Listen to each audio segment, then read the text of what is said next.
کتنی زبردست دھمکی اللہ کے نبی صلی اللہ علیہ وسلم نے ایسے لوگوں کو دیا ہے، اللہ اکبر۔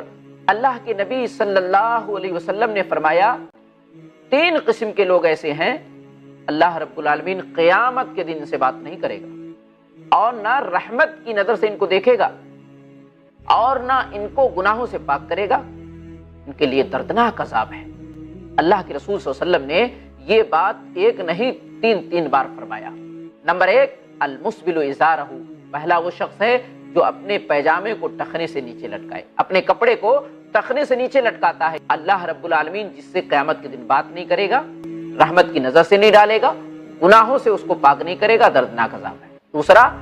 دوسرا وہ شخص المنان، جو احسان جتلانے والا ہے، احسان کرے اور جتلا دے۔ اور تیسرا وہ شخص ہے المنفق سلعته بالحلف الكاذب، جو جھوٹی قسمیں کھا کر کے اپنے مال کو بیچتا ہے۔